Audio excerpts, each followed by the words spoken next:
Amém? Bom, eu quero que vocês abram comigo lá em Lucas capítulo 18, versículo 18 ao 27. Lucas capítulo 18, versículo 18 ao 27. Enquanto você abre aí, vou beber uma aguinha aqui.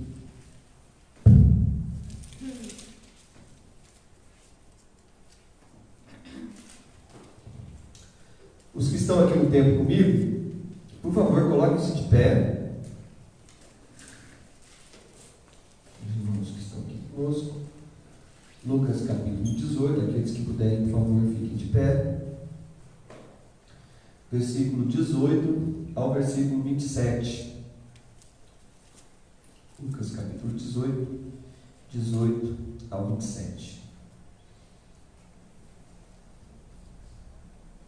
Certo homem de posição perguntou-lhe: Bom mestre, que farei para herdar a vida eterna? Respondeu-lhe Jesus: Por que me chamas bom? Ninguém é bom senão um que é Deus. Sabes os mandamentos: Não adulterarás, não matarás, não furtarás, não dirás falso testemunho, honra teu pai e a tua mãe. Replicou-lhe ele: Tudo isso tenho observado desde a minha juventude. Ouvindo, Jesus disse: Uma coisa ainda te falta. Vende tudo o que tens, dás aos pobres, e terás um tesouro nos céus. Depois vem e segue. Mas ouvindo ele essas palavras, ficou muito triste, porque era riquíssimo. E Jesus, vendo-o assim triste, disse: Quão dificilmente entrarão no reino de Deus os que têm riquezas, porque é mais fácil passar um camelo pelo fundo de uma agulha do que entrar um rico no reino de Deus. E os que ouviram disseram: Sendo assim, quem pode ser salvo? Mas ele respondeu: Os impossíveis dos homens são possíveis para Deus. Santo Pai, eterno Deus, nosso glorioso Senhor, nós te rendemos graças por podermos, ó Deus, estar aqui, ó Deus, cultuando a Ti, Senhor, rendendo graças ao Senhor, ó Deus, rendendo graças a Ti, Altíssimo, por todo o bem que o Senhor tem nos feito, pela Tua provisão diária, o alimento que não nos falta, a roupa que nos veste, o teto que nos abriga, Senhor, e tantas outras coisas mais, ó Deus, somos-te gratos, Senhor. Ó Deus, somos-te gratos, ó Deus, porque mesmo em meio a tribulações, o Senhor tem nos sustentado, Senhor. Ó Deus, rendemos-te graças, Pai. E Deus, em nome de Jesus Cristo, se alguém, ó Pai, ó Deus, que a nossa oração, ó Deus, está alcançando agora, ou quando, ó Deus, ó Pai, essa mensagem for vista, ó Deus, ó Pai, em nome de Jesus Cristo, Senhor, alcança este coração, levanta aquele que está abatido, Senhor, enxuga a lágrima daquele que chora. Deus, em nome de Jesus Cristo, Senhor, tira, Pai, o jugo pesado, ó Deus, ó Pai, o fardo duro, Senhor, dê um jugo suave, um fardo leve, ó Deus, dê descanso a essa alma tribulada. Amém. Deus, em nome de Jesus Cristo, ó Pai, levanta, Senhor, a cabeça daquele que está, ó Pai, abatido, Senhor, cabisbaixo. Deus, em nome de Jesus Cristo, que a força do Senhor, ó Deus, ó Pai, a alegria do Senhor, ó Deus, irrompa-se, ó Deus, ó Pai, nesse interior, ó Deus, que rios de água viva, Senhor, fluam, Senhor, ó Pai, ó Deus, em corações áridos, ó Deus, Pai, em nome de Jesus Cristo, Senhor, ó Pai, é tempo, Senhor. É hoje, é o tempo da graça. O Senhor convida para vir às águas, o Senhor convida para vir e comer. Deus, em nome de Jesus Cristo, sacia a alma faminta, Senhor. Nós, ó Deus, oramos, Pai, em nome de Jesus Cristo, que esta palavra, ó Deus, ó Pai, em nome de Jesus, venha ser renovo, refrigério, Senhor. Ó Deus, em nome de Jesus Cristo, Senhor, que seja, Senhor, luz para aquele que, ó Pai, está andando, ó Deus, em lugar escuro, Senhor. Que aponte o caminho, Senhor, que mostre a direção, que Teu Espírito Santo, que guie-nos a toda a verdade, ó Senhor. Ó Pai, ministre essa palavra a esses corações, e que ela traga transformação, libertação, cura. Pai, nós te pedimos em nome de Jesus Cristo, para o louvor e honra do Teu santo nome. Amém e amém. Amém? Pode se sentar. Eu gosto muito dessa passagem bíblica, né? Não é a primeira vez que eu prego sobre ela, mas hoje quero pregar novamente e trazer uma abordagem um pouco diferente do que das últimas vezes que nós falamos. A palavra de Deus é assim, ela sempre, no mesmo texto, ele fala de um jeito, de outro e de outro, e é por isso que é uma fonte inesgotável, né, de sabedoria, de instrução, e é uma palavra viva. Por ela nós vivemos, né? Porque não só de pão viverá o homem, mas de toda a palavra que sai da boca de Deus. E aí a gente vê um homem de posição, aí no versículo 18, a gente só sabe que ele é jovem, né, porque nós temos aí narrado aí nos outros evangelhos, né?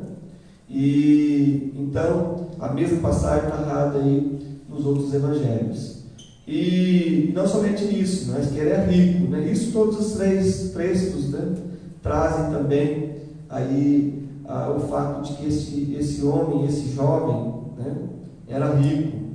E o que a gente vê questão? Nós vemos alguém que teve dificuldades de seguir a Cristo por causa da sua riqueza, porque uma das condições que Jesus coloca para ele é que ele vendesse tudo que tinha, desse aos pobres e seguisse a Cristo, né?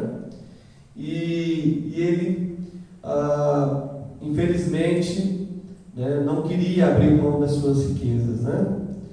E não somente a sua riqueza, mas abrir mão da sua riqueza significaria também abrir mão dessa sua posição, né? Quando diz aqui um homem de posição, é porque normalmente dinheiro está ligado a poder. Você vê aí pessoas muito ricas, né, às vezes também entrando aí dentro da seara política, né? São pessoas que, se não estão envolvidos diretamente, né, com a política, muitas vezes estão envolvidos de uma forma indireta, né? Muitas vezes ali trabalhando para que pessoas que os representem, né, nos poderes aí, estejam lá para que possam, né, enfim, trabalhar de uma forma corporativa, né, pelos seus interesses. Então nós vemos aí muitas vezes dinheiro relacionado com poder, né? Então quando diz aí que ele era um homem de posição, com certeza era um homem que tinha status, que tinha influência dentro da sua sociedade, e abrir mão do dinheiro seria também abrir mão da sua influência, né? Às vezes você pode não ter dinheiro, mas você pode às vezes estar bem colocado aí, né? Bem colocado na sua família, bem colocado no seu trabalho, bem colocado no meio dos seus colegas de escola, né? Talvez você seja uma pessoa bem relacionada ou popular, enfim, eu não sei qual é a sua realidade, né? Mas seguir a Cristo às vezes pode significar abrir mão daquilo que tem valor para você. E aí não me refiro somente a dinheiro, né? Porque quando ele pesou tudo na balança, provavelmente ele tenha pesado na balança também essa questão de ser alguém de posição, de ser alguém de influência, que seria também abrir mão do seu status, né? E a Bíblia nos alerta sobre as coisas às quais nós damos valor mais do que a Deus, né? Nós vemos em Mateus 10:37 que aquele que amar mais seus parentes, os seus familiares do que ao Senhor, não era digno dele, né? Então é uma palavra forte, porque se alguém deixar de seguir a Cristo por causa que, enfim, ele vai ser considerado um pária no meio da sua família, uma ovelha negra, e você, por exemplo, nós temos testemunhos conhecemos pessoas do Oriente Médio que foram expulsas das suas casas porque se tornaram cristãos, porque no país onde ela morava era proibido, né, ele mudar de religião, os muçulmanos se tornar cristãos, né? Então eram coisas que nós vimos, né, conhecemos pessoas que viviam essa realidade, né? Então por isso que nós vemos a Bíblia prevendo tudo, porque você fala assim, por que Jesus falou sobre isso? Né? Porque são realidades que podem não existir aqui, mas que podem acontecer em outros lugares. E as pessoas vão olhar para essa palavra aqui e vão se sentir reconfortadas, que, né, eu posso, ainda que o meu pai e a minha mãe me abandonar, diz lá o salmista, né, o Senhor não me abandonará. Então nós temos aí que amar ao Senhor sobre todas as coisas, né? E aí também amar o mundo, 1 João 2,15, né? Aquele que ama o mundo, o amor do Pai não está nele. E aí os valores do mundo, as coisas deste mundo, né? Enfim, pessoas que estão com seus corações acorrentados às coisas deste mundo, seja droga, álcool, enfim, a música, as bandas, as coisas, o glamour, né, que parece que há nesse mundo midiático, e enfim, as pessoas muitas vezes estão presas, né, a essas coisas, né? E alguns também amando mais a glória humana. Lá em João 12:43 diz que dentre as autoridades haviam aqueles que até creram em Jesus, mas diz lá que amaram mais a glória do homem do que a glória de Deus. Então, é o cuidado que nós devemos ter, que para que nada neste mundo, né, nos detenha no nosso propósito de seguir a Jesus. Nem nossas amizades, nem nossa família, enfim, nem o status que a gente porventura tenha, ou o dinheiro nos impeça de seguir a Cristo, né? Nós vemos aí Mateus, quando ele foi chamado, e ele era um publicano, e ele disse, né, ele tinha dinheiro, né? Ele era tão rico quanto Zaqueu, que também era um publicano. E diz que quando Jesus o chamou, ele estava sentado, né, na mesa, coletando impostos, e diz que de pronto eles, deixando tudo, o seguiu, né? É engraçado que no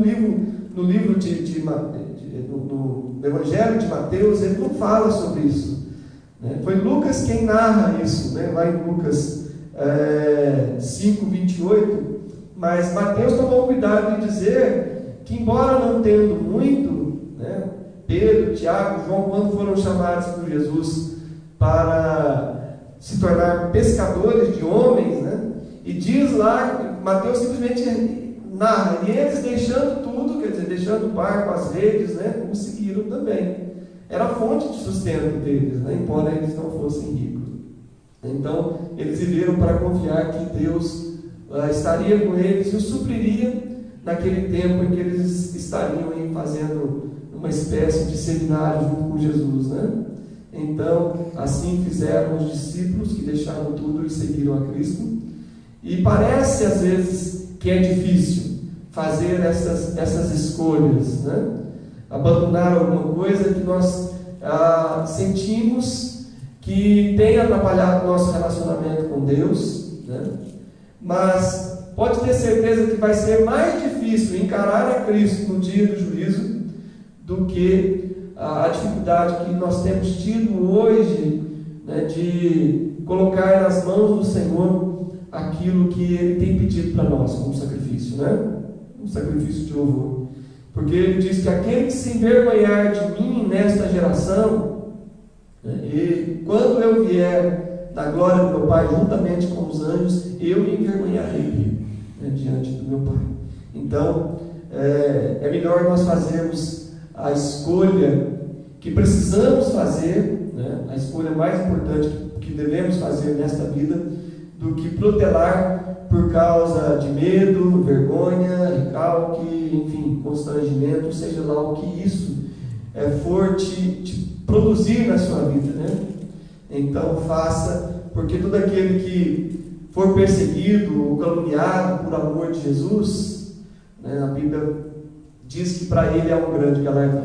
Amém? Então, nossa escolha deve ser hoje. Não deixe que nada, né, posição algum, status algum, dinheiro algum, te separe do amor de Cristo. Agora, outro ponto que eu quero mostrar para vocês, as dificuldades, o que eu estou falando é que seguir a Cristo não é assim tão difícil, né? Que é o título da nossa mensagem. E eu quero contrapor essas ideias de coisas que parecem mais fáceis de se fazer, né? Enquanto do outro lado parece que é uma coisa muito difícil, mas você vai descobrir que às vezes é justamente o contrário, né? É muito mais fácil você optar por Jesus, né? Embora pareça difícil, né? Porque o resultado será bem melhor para a sua vida. Então, nós temos aí duas ideias entre o ser bom e ser pecador, tá? Por quê? Porque esse jovem chega diante de Jesus e ele diz: bom mestre, que farei para herdar a vida eterna? Enfim, lá em Mateus ele diz ainda: que farei eu de bom para herdar a vida eterna? Tá?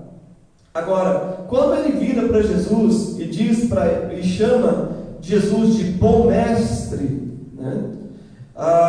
Nós precisamos entender que Jesus não deixou se levar por essa bajulação, vamos dizer assim, né? Eram essas pessoas que conviviam em meios onde as pessoas costumavam se tratar de excelentíssimos, de não sei o que, mestre e doutor, senhor, né? E enfim, provavelmente ele quis vir a Jesus com essa conversa, né? Bom mestre, né? E Jesus não se deixou levar com ele, mesmo sendo ele de fato bom, porque ele era Deus, porque Jesus disse: olha, por que me chamas de bom? Bom só há um, que é Deus. Jesus poderia dizer: não, eu realmente sou bom, porque eu sou Deus. Mas Jesus não quis falar isso, por quê? Porque aquele homem só via em Jesus no máximo alguém enviado de Deus. E mesmo que ele fosse um profeta, enfim, um enviado de Deus, um mensageiro de Deus, seria pecador, como todos os homens que, enfim, nasceram na face da terra. Então, ele estava chamando Jesus de uma coisa que ele não tinha certeza, né? Embora Jesus o fosse realmente. Porque Jesus disse que ninguém é bom senão Deus, e é verdade, né? A Bíblia diz que todos se extraviaram, todos se fizeram inúteis, não há quem pratique o bem, não há um sequer, né? Diz a Bíblia. Então, queridos, essa é a nossa realidade, que todos pecaram, quer dizer, todos são carentes, carecem da glória de Deus, carecem de que Deus os salve, carecem de que Deus faça uma obra de salvação na sua vida. Então, nós vemos aqui essa realidade de alguém que achava que era possível ser bom, né? Que farei eu de bom? A pessoa que faz coisas boas é tida como uma pessoa boa, né? O foco do Evangelho, nós precisamos entender, não está em ser bom, mas sim em se reconhecer como pecador. Este é o foco do Evangelho, tá? Que é mais fácil, passar uma boa impressão ou humilhar-se diante de Deus? Muitos preocupados com a sua reputação, né, tentam aparecer diante das pessoas melhores do que realmente são, né? E aí, nas suas vidas privadas, às vezes estão lá, né, convivendo com seus pecados, né? Sejam eles lá quais forem. Então, queridos, o que nós precisamos entender é que nós não costumamos vir à igreja para mostrar aos outros quão bons somos, né? Mas nós costumamos vir aqui porque queremos ter a nossa vida transformada para que sejamos melhores amanhã do que nós somos hoje, porque reconhecemos que nós somos pecadores, que o pecado ainda habita em nós, que ainda há sentimentos, que ainda há atitudes, que ainda há palavras, que ainda há hábitos em nós que desagradam a Deus, né? Então, se nós queremos rever uma obra de transformação na nossa vida, a primeira coisa que nós temos que fazer é nos reconhecer pecador. E se nos negamos a nos reconhecer pecadores, estamos criando uma dificuldade para que Deus faça a obra dele em nós. Porque quem age dessa forma demonstra o quê? Uma atitude de orgulho. E diz a palavra de Deus que Deus resiste aos soberbos, mas concede graça a quem? concede graça aos humildes. Tá? Então é importante você, por exemplo, ver naquele texto que Jesus fala sobre a parábola do fariseu e do publicano. E ele conta: 2 homens subiram ao templo para orar. E o fariseu orava de si para si mesmo, porque ele estava querendo, através da sua oração, se promover. E ele dizia assim: Senhor, eu te agradeço porque eu dou o dízimo, porque eu faço isso e aquilo, e não sou como esse, imagina, pisando em quem estava lá, junto dele, eu não sou como este publicano aí, pecador. E aí o publicano virava para Deus e dizia: Senhor, sê propício a mim, pecador. E nem ousava levantar a sua face diante de Deus. Aí Jesus pergunta: quem desses desceu para a sua casa justificado? O primeiro ou o segundo? Logicamente foi o segundo. Por quê? Porque ele se humilhou diante de Deus. A Bíblia diz que um coração contrito, um espírito quebrantado, Deus não vai desprezar. Então não deixe o seu orgulho ser uma dificuldade para o trabalhar de Deus na sua vida. Então, querido, muitas vezes nós queremos mostrar para os outros mais do que somos, ou mostrar coisas que não somos. E aqui deve ser um lugar de cura, aqui deve ser um lugar de restauração, aqui deve ser um lugar onde Deus tem a liberdade de fazer a obra em nossas vidas, de podermos ser hoje o que nós somos realmente, para podermos interagir com os nossos irmãos, dar a oportunidade a eles de dizer: irmão, eu tenho algo para te falar, Deus colocou no meu coração algo para te dizer. E às vezes, se há uma exortação em Cristo, a gente não faltar com esse ato de amor para com o nosso irmão. Porque quando nós somos orgulhosos e alguém vem ao nosso encontro com uma palavra de correção, a nossa atitude é arredia, a nossa atitude muitas das vezes ela é de alguém que não gostou de ter sido chamado a atenção. Porque se alguém percebe alguma coisa em nós que porventura não deveria estar ali, você tem a oportunidade de mostrar para aquela pessoa que ela pode estar equivocada, pode ser que ela esteja, mas, você pode ser abençoado por uma palavra de correção. Então, queridos, de qualquer forma é uma oportunidade para você. Então tome cuidado com o orgulho. Essa pode ser uma das dificuldades para que a gente possa, enfim, caminhar com Jesus, possa ser como Ele é, porque este é o propósito de Deus, nos fazer a imagem de Jesus Cristo. Você vai ver que é muito mais fácil ter uma atitude humilde, do que agir muitas vezes de forma orgulhosa. E aí nós vemos aí um segundo contraponto. Nós vemos mandamento e nós vemos graça de um outro lado. Um Jesus que veio para inaugurar o período da graça, salvar pela graça os que estavam perdidos no pecado. E de repente você vê aqui um jovem rico dizendo ao Senhor, perguntando ao Senhor: que farei eu de bom? Aí Jesus poderia muito bem ter dado aí toda enfim, esse ensinamento teológico que eu estou fazendo com vocês aqui. Mas Jesus, ele agiu de forma diferente. Muitos evangelistas modernos teriam dificuldade de compreender essa tática de Jesus, porque nós precisamos falar de graça. Por que vamos falar de mandamento? Jesus, o que farei de bom? Aí Jesus vai e me mete mandamento no meio da conversa. Como assim? Não, querido, você não é pelo que você faz que você vai ser salvo, não.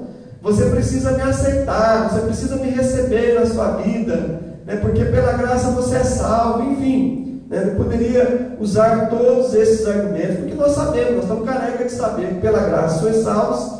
Isso não, mediante a fé, isso não vem de nós aqui, é dom de Deus. E Gálatas 2,16 afirma claramente que pelas obras ninguém é salvo. Quer dizer, ninguém é salvo por práticas de boas obras, embora sejamos salvos para as boas obras, né? Mas qual era a questão aqui? A questão é que aquele jovem acreditava que desde a sua juventude, desde a sua, quer dizer, da sua tenridade, que seria ainda jovem, né?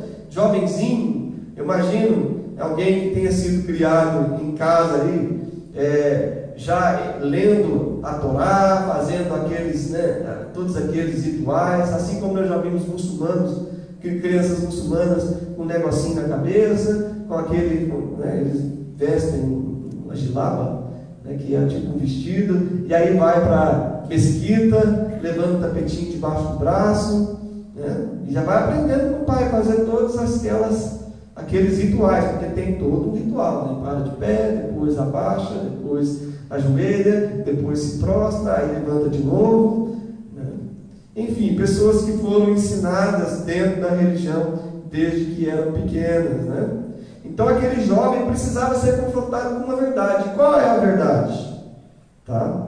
A primeira delas é que religiosidade não significa relacionamento com Deus, né?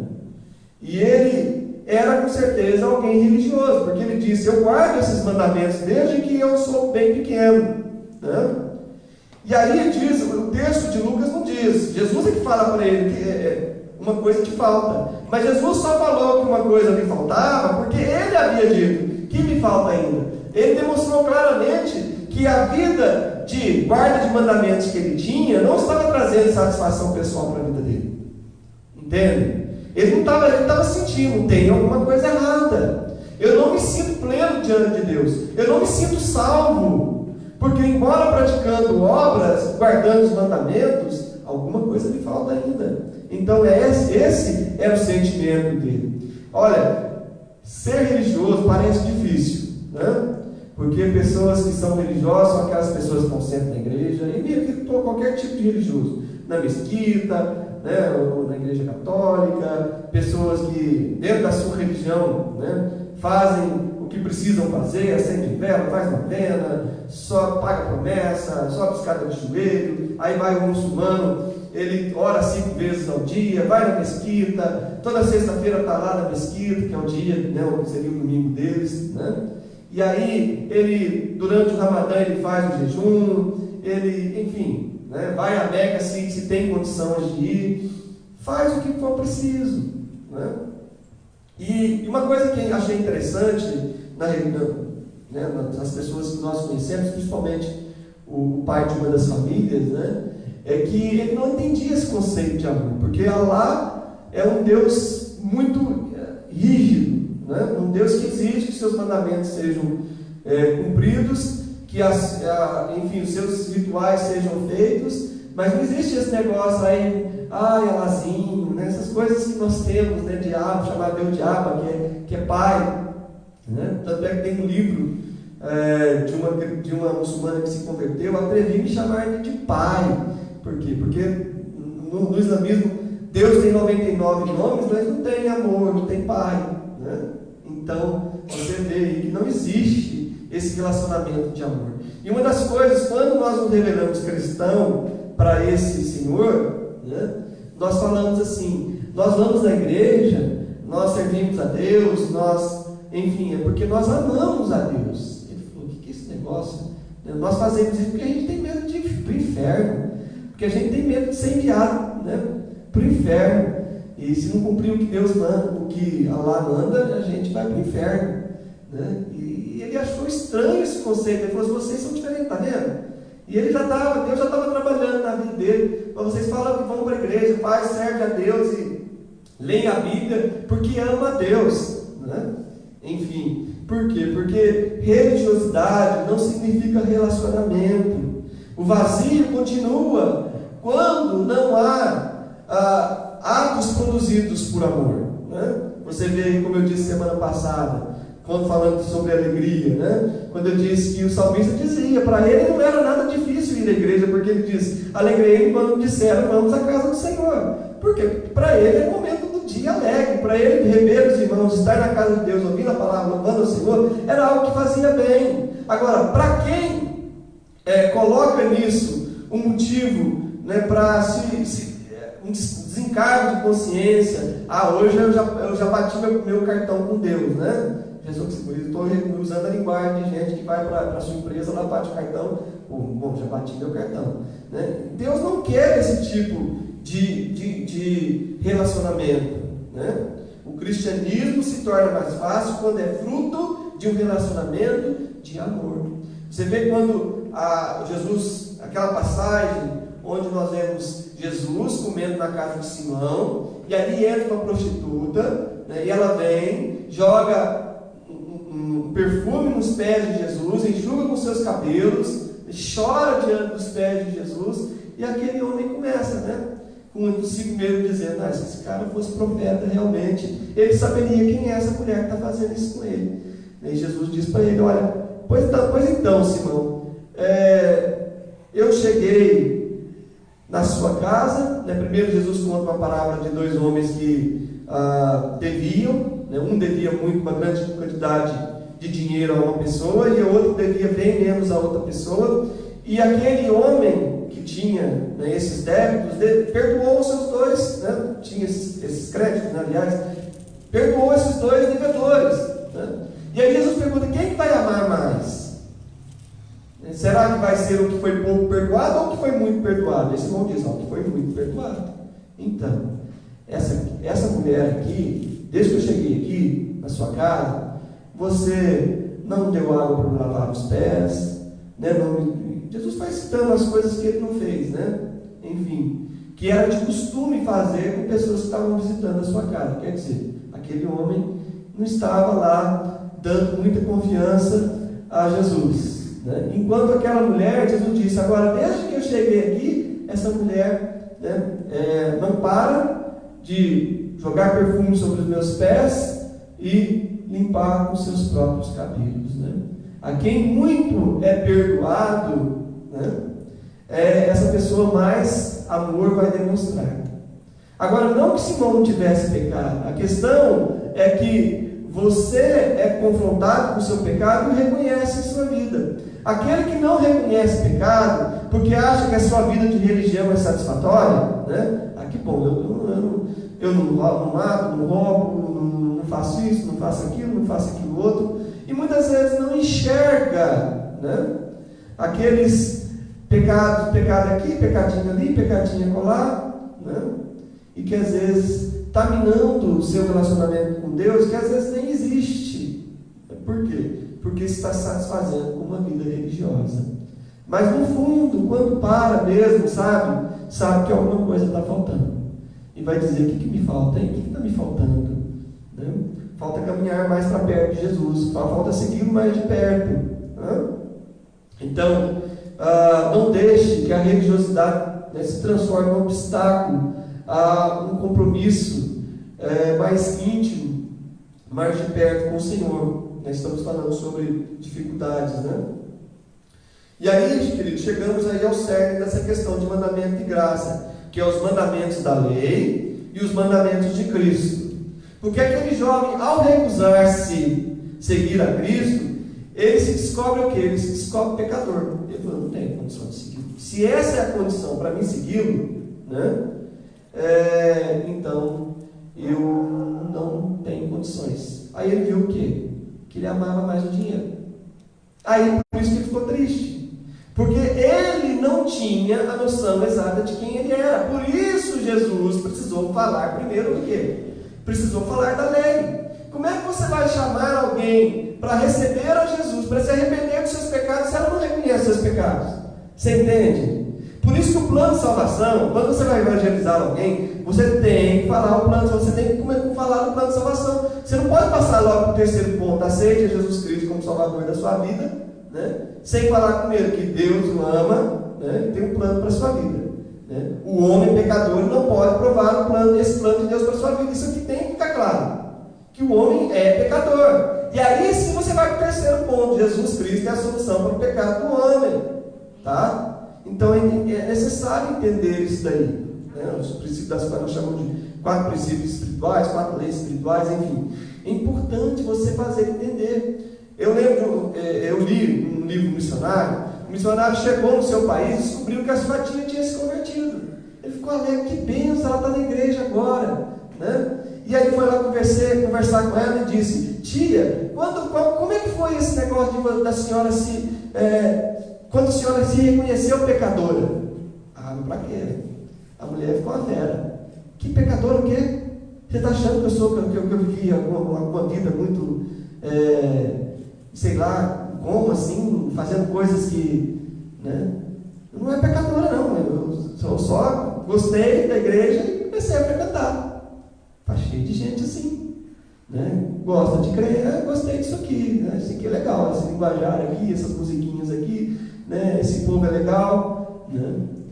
Mas a gente precisa vir para Jesus porque a gente se reconheceu pecador e precisa. Foi isso que Jesus mostrou para ele. O que Jesus falou para ele? Então tá, vocês acham mesmo que a gente precisa vender todos os nossos bens aos pobres para ser salvo? Alguém já transformou isso em doutrina? Não. Né? Por quê? Porque era um caso específico. Jesus estava tratando daquele jovem. O problema seu, sabe qual é? Que o dinheiro para você vem acima de Deus. Sabe qual mandamento você quebrou? De cara o primeiro. Né? De cara o primeiro mandamento. Né? Que fala o quê? Honrar o Senhor, amar o Senhor sobre todas as coisas. Então ele quebrou de cara o primeiro mandamento. E quando ele se nega a dar o seu bem aos próprios, ele quebrou qual o outro mandamento? O segundo, amar o próximo como a ti mesmo. Então quer dizer, ele quebrou de cara os dois principais mandamentos. Quando ele se viu pecador, ele falou: esse é o problema, né? Você acha que todo mundo, às vezes as pessoas não vão para Jesus porque não entendem. Ah, mas se ela entender, ela vai vir. Não, tem gente que entende, não vem. Vocês estão captando? Por quê? Porque não querem abrir mão. Não querem abrir mão dos seus bens, não querem abrir mão dos seus status. Às vezes nem é questão de dinheiro, não. Lembra do caso que eu contei da menina que foi na igreja para pedir oração para a cura do câncer dela? Mas o pastor falou: não, primeiro eu vou orar pela sua conversão. Falou: não, pastor, mas eu não quero me converter.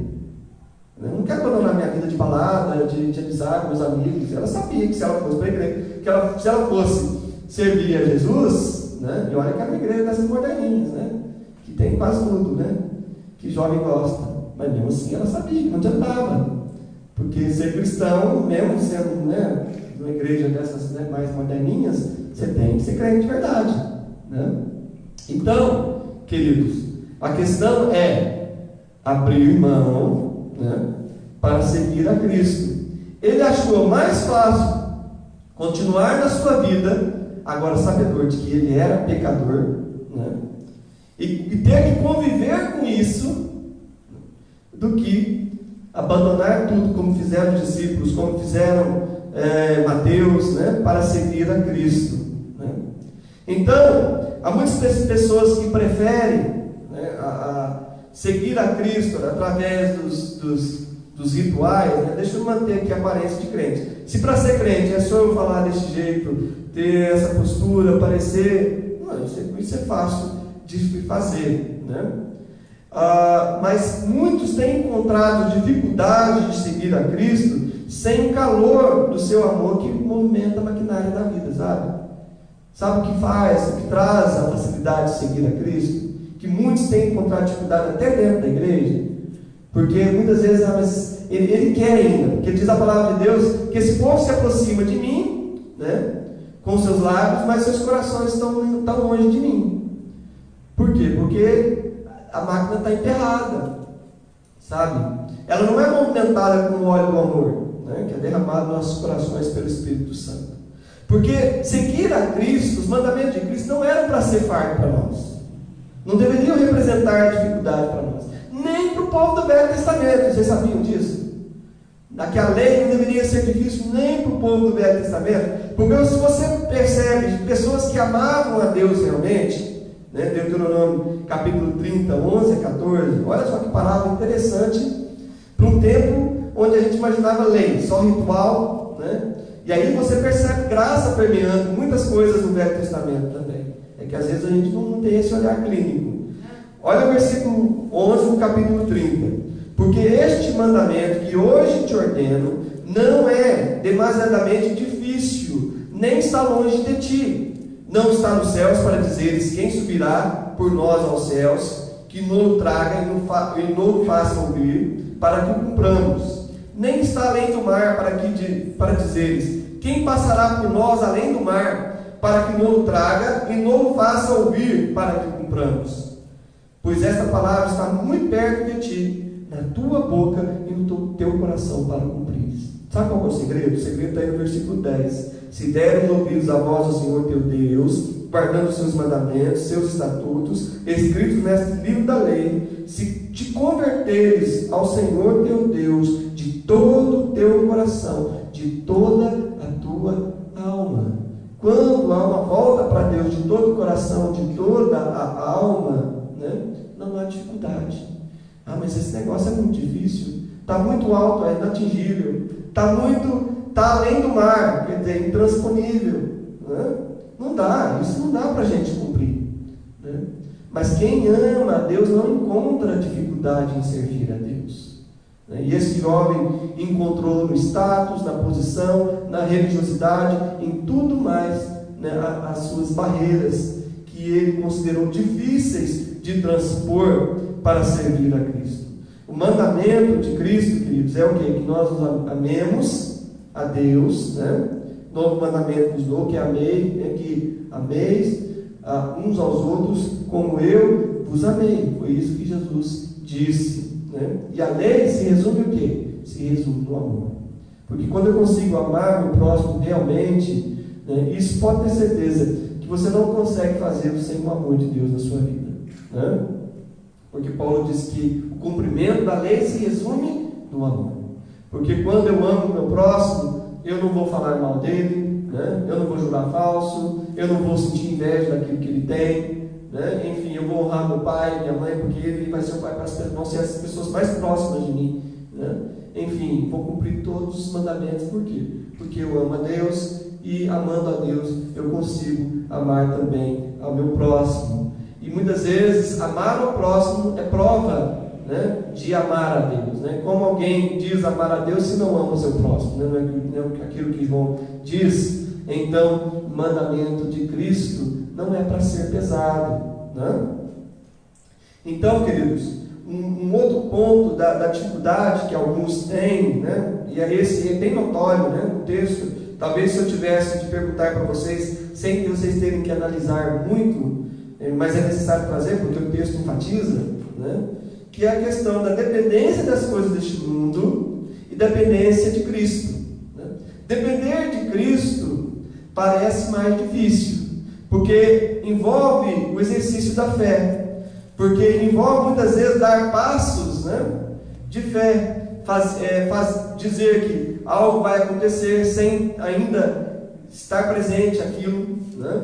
Ou Deus mandando você dar um passo de fé em alguma área, alguma coisa financeira, sem você ter ainda os recursos para aquilo, né? Deus muitas vezes nos chama a ter essa ousadia de fé, né? Em fazer coisas confiando na sua provisão, confiando que Ele vai livrar, confiando que Ele vai prover, confiando que Ele vai fazer, né? Então, andar com Cristo é desprender-se dos recursos, né, que nós temos, porque nós não confiamos nos nossos recursos, nós confiamos em primeiro lugar em Deus, né? Então é difícil para aqueles que dependem das coisas deste mundo seguir a Cristo, né? Não é isso que a gente vê aí no texto de Lucas, no versículos do 23 a 25, né? Porque diz o texto: mas ouvindo ele estas palavras, ficou muito triste, porque era riquíssimo. E Jesus, mesmo assim triste, disse: quão dificilmente entrarão no reino de Deus os que têm riquezas, porque é mais fácil passar o caminho pelo fundo de uma agulha do que entrar o rico no reino de Deus. E os que ouviram disseram: sendo assim, quem pode ser salvo? Mas aí Jesus completa, né? Os impossíveis dos homens são possíveis para Deus. Porque nós temos pessoas ricas na Bíblia, né, que continuaram firmes com Deus. Temos Jó, Abraão e aí outros servos de Deus, Davi, enfim, que permaneceram fiéis ao Senhor, mesmo em tempos de fartura, em tempos de abundância, né? Mas Jesus reconhece que é uma dificuldade para aqueles que nunca precisam de orar, porque o dinheiro sempre atende a tudo, né? Estou doente, eu tenho dinheiro, eu tenho plano, eu tenho isso, eu tenho aquilo, eu tenho seguro de vida. Então as pessoas não têm o costume de passar dificuldades ou de depender de Deus. Mas eu conheço pessoas que, mesmo tendo recursos, né, eu vi preocupação de ensinar os seus filhos a não depender dos bens materiais. Porque hoje eles estão aqui e amanhã podem desaparecer de repente, né? Uma doença pode consumir tudo que alguém tem, né? Uma catástrofe, uma crise econômica, enfim, né? Então nós não devemos confiar nas riquezas deste mundo. O próprio Paulo diz que a raiz de todos os males, está lá em 1 Timóteo 6, 9 e 10, né? Não é as riquezas, mas o amor às riquezas. Então você vai dizer assim, mas eu não sou rico, mas tem gente que ama o dinheiro, ama os prazeres. Pessoas que brincam assim, mas eu nasci pobre, mas não combino ser pobre, né? Porque eu nasci para ser rico, ou ser rica, porque não combino com isso. Eu não gosto de nada que é fajuto, nada que é, né? Enfim, meu Deus do céu, meu olho já bate lá, veja, essa roupa não bonita, vai ver, cara, porque, né? Eu tenho gosto de gente rica. Já viu gente falando desse jeito, né? Então, mas por quê? Porque as pessoas, né, muitas vezes, às vezes não têm dinheiro, mas vivem para isso. Eu quero me tornar rico, eu quero ter bens materiais, às vezes para ostentar uma marca, ou ostentar de telefone, ou de roupa, ou sei lá de quê, né? Às vezes deixa de comer, né, só para poder. Por quê? Porque acho importante esse estado que as coisas materiais lhe dão, né? Então, por isso que ele fala, muitos entrando por esse caminho, né, se atormentaram com muitas dores, naufragaram na fé, né? Por quê? Porque amaram mais as coisas deste mundo. E a Bíblia diz que as verdadeiras riquezas pertencem àqueles que hoje escolhem a Jesus, escolhem ao Senhor. Tanto que diz lá em Hebreus 11, 24 e 26, eu já falei sobre isso aqui anteriormente, quando Moisés preferiu passar, né, o opróbrio, a vergonha dos escravos, né, egípcios, que eram os seus irmãos, né, do que ser chamado de filho da filha de Faraó, quer dizer, neto de Faraó, e gozar de todas as riquezas, de todo o conhecimento, porque era a nação política mais, a superpotência da época, né? Em ciência, em artes, em tudo, né?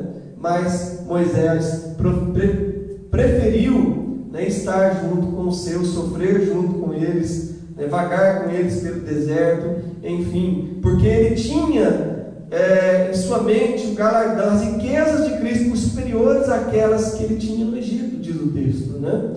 E como quem via o invisível, né, sabia que o seu galardão estava com Deus. Então, queridos, concluindo, os mandamentos de Cristo não são penosos para quem o ama, né? Eu quero mostrar esse texto para vocês, isso é interessante. 1 João 5, versículo 3 diz: porque este é o amor de Deus, que guardemos os seus mandamentos. Ora, os seus mandamentos não são penosos, né? A vida com Cristo não pode ser um peso para a gente, né? Se está sendo um peso, ou um fardo, ou algo difícil demais de suportar, de tolerar, você precisa de voltar para casa no oleiro, precisa de passar por uma restauração, né? Precisa de consertar o seu altar, enfim, quebrantar-se diante do Senhor, né? Quando talvez esse altar está faltando água, né? Choro das lágrimas, está precisando retornar para o Senhor realmente, né? Porque talvez nós estejamos tentando aí, você ainda, mas ainda vai na igreja, ainda tenta seguir a Jesus pelos motivos errados. O que o jovem queria? Senhor, o que eu faço de bom para herdar a vida eterna? Ele queria vida eterna, né? Se depois de morrer ele se isso para o céu, tá beleza, né? E essa deve ser a nossa motivação. Eu quero encontrar com o meu Criador, eu quero ter um relacionamento com aquele que me criou, me amou, deu a Jesus Cristo para morrer por mim, né? Para que eu pudesse ser dele, né? Pudesse dizer: eu sou meu amado e ele é meu, né? Mas o jovem só estava interessado em quê? Em ter vida eterna. Muita gente tem medo de fazer as coisas erradas porque eu vou para o inferno. Eu não quero ir para o inferno, para o céu, né? Então, queridos, ou porque está tentando com as próprias forças. O que ele falou para Jesus? Tudo isto tenho eu guardado. Eu estou fazendo, eu estou dando o meu melhor, eu estou me esforçando. Mas talvez todo esforço, eu digo todo, melhor que você puder dar não será o suficiente, se você não estiver dependendo da graça de Deus, né? Por quê? Porque aí você está entrando nas obras. Mas o pastor não está mandando, Jesus não está mandando guardar os seus mandamentos, mas ele deve ser fruto da ação da graça de Deus em nossa vida. Pela graça sois salvos, estão bem de vós, não de Deus, né? E aí diz, porque somos feitura dele, esse é o versículo 10, esse mesmo versículo que eu estou lembrando. Somos feitura dele, criados em Cristo para as boas obras. Aí, a graça que produz as boas obras em nós. Entendeu? É o fluir de Deus produzindo o quê? Amor, compaixão, misericórdia. Eu vou ajudar, vou amar, né? Eu vou aconselhar, vou oferecer meu ombro para quem chora, né? Por quê? Porque isso é resultado do amor de Deus em minha vida. Não estou fazendo isso para alcançar a salvação. A salvação me alcançou por isso. Isso é realidade na minha vida, tá? E aí, talvez hajam pessoas que desistiram de tentar, né? E aí estão com aquele vazio, né? E aí pensando, o que ainda me falta, né? Jesus olhou para aquele jovem. Diz aí que o texto lá de Marcos, esse mesmo texto narrado lá em Marcos, diz que ele olhou para o jovem, fitou e o amou. Marcos 10, 21. Não, mas o que tanta pena desse rapaz? Ele parecia tão sincero, e ele estava sincero mesmo. Ele começou a conversa sincera. Alguma coisa está me faltando, eu estou sentindo que tem uma coisa errada comigo. O que está errado? Mestre, me fala, o que está errado comigo? Eu guardo o mandamento desde que eu sou jovem, né? Ele era religioso, ele queria ir para o céu, né? Enfim, mas e Jesus diz lá que Jesus o amou. Agora Jesus mercadejou, né? Fez comércio da palavra. Não, espera aí, vem cá, vamos conversar aqui. Não é bem assim, você não precisa pegar tão pesado assim. Você vem para a igreja, você tenta, vem para cá, entendeu? Não, Jesus simplesmente deixou ir. Vocês imaginam? A gente, Jesus tinha poder, né? De alguma forma pressionar aquele jovem, mas não fez, né? Não apelou, não, sabe? Você vai para o inferno. Não. Simplesmente, tanto é que o texto lá de Marcos, Jesus, ele diz assim, ele lamenta, sabe? Ele vira para os seus discípulos assim, filhos, por isso que eu estou falando para vocês, quanto é que é difícil para alguém cujo coração está nas coisas deste mundo. Eu estou falando porque eu estou usando essa palavra para não limitar só as pessoas que têm dinheiro. As pessoas com coração, a riqueza, porque onde está o seu coração, onde está o seu tesouro. Então, se o seu coração está nas amizades deste mundo, se o seu coração está no status, nas coisas que você acha importante, sabe? Coloca essas coisas na frente de Deus, sabe? Vai ser difícil mesmo. Aí vai ser difícil. Mas aí, se você fizer o que o Senhor espera, né? Olha que Jesus, e muitos falam assim, mas ter uma atitude de amor para com as pessoas é deixar com que elas sejam o que elas querem ser. Não é isso que Jesus fez, né? Você vê aí raio caindo na cabeça dos adúlteros, de quem opta por viver uma vida de homossexualidade, ou coisas que a gente sabe claramente que são contrárias à vontade de Deus. Não. Se Deus não está fazendo isso, a nossa mensagem não deve ser de condenação. Nossa mensagem deve ser de mostrar a verdade. Olha, isso aqui é verdade. E agir sempre com amor, assim como Jesus agiu. Amém. Né? Nós não forçamos as coisas. Nosso Deus não é um Deus de ditador, né? Ele está colocando diante de nós morte e vida. Ele vai escolher o quê? Vida. Escolham vida, né? Embora ele tenha autoridade, porque é quem nos criou, de dizer, você vai fazer isso, porque eu estou te mandando, porque eu te criei. Eu tenho poder de estalar o dedo aqui e você desaparecer, né?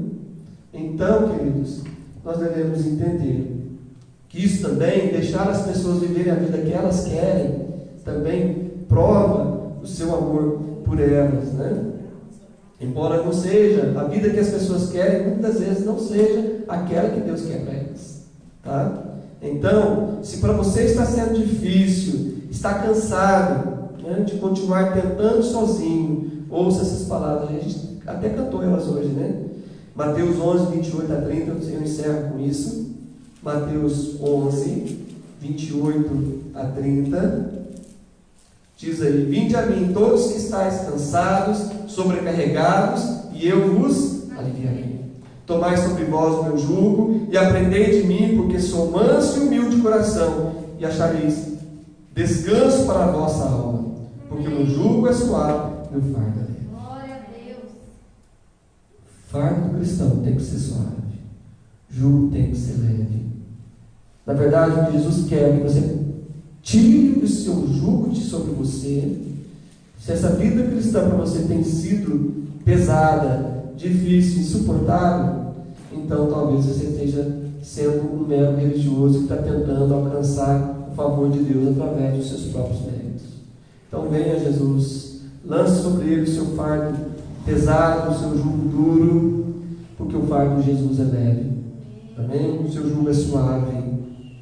Então, você aprendendo dele, conhecendo o caráter manso de Jesus, você vai achar descanso para a sua alma. Amém? Esse é o meu desejo para a sua vida.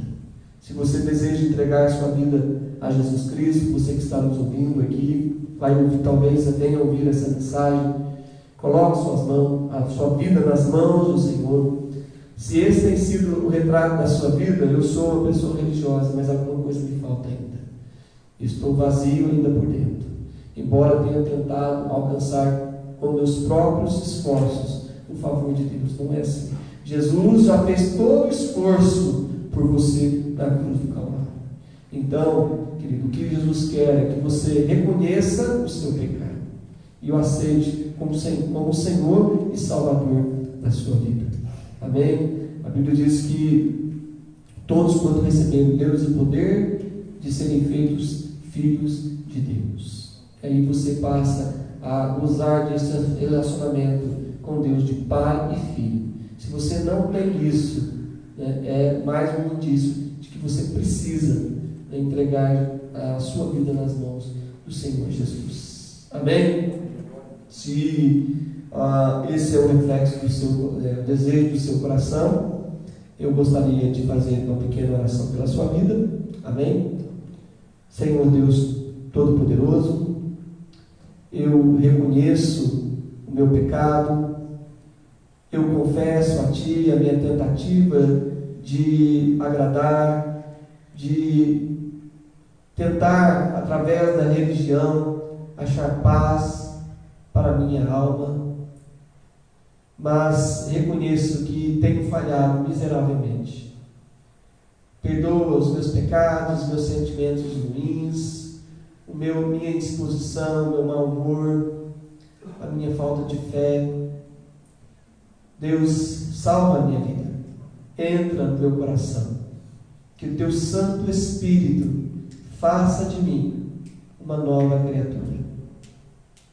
Eu te peço, em nome de Jesus. Amém.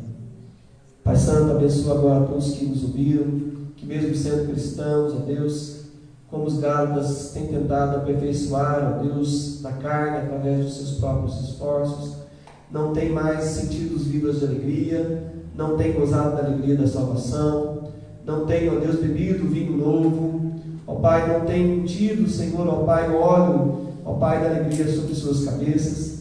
Deus, em nome de Jesus Cristo, Senhor, que possam encontrar o caminho do amor, ó Deus. Sim, porque a Tua palavra diz seguir o amor. Ó Deus, como Ele fala, ó Deus, que sobre buscar os melhores dons, mas seguir o amor, porque o amor é algo sobremodo excelente. Sim, Pai, que em nome de Jesus, através do amor, nós descobramos, ó Pai, que, ó Pai, vida contigo é vida de relacionamento, Senhor. Se pecamos, confessamos, ó Deus, abrimos nosso coração para o Senhor, falamos para Ti nossas dificuldades, ó Deus, recebemos de Ti a palavra para, ó Deus, que vai nos ajudar, ó Deus, a vencer os nossos obstáculos, as nossas dificuldades, Deus. Pai, nós Te pedimos em nome de Jesus Cristo, ó Pai, que possamos ser ramos da videira, ó Deus, que recebem, Senhor, ó Deus, da videira verdadeira, ó Deus, a sua seiva e produzem frutos, ó Deus. Ó Pai, cuidados pelo Pai que é o agricultor, Deus que tem cuidado de nós, Senhor Jesus, que através do seu tronco tem nos dado vida. Deus, obrigado, Senhor. Que possamos, ó Deus, ó Pai, em nome de Jesus, viver a vida abundante que o Senhor veio para que nós pudéssemos viver. Em nome de Jesus. Amém e amém.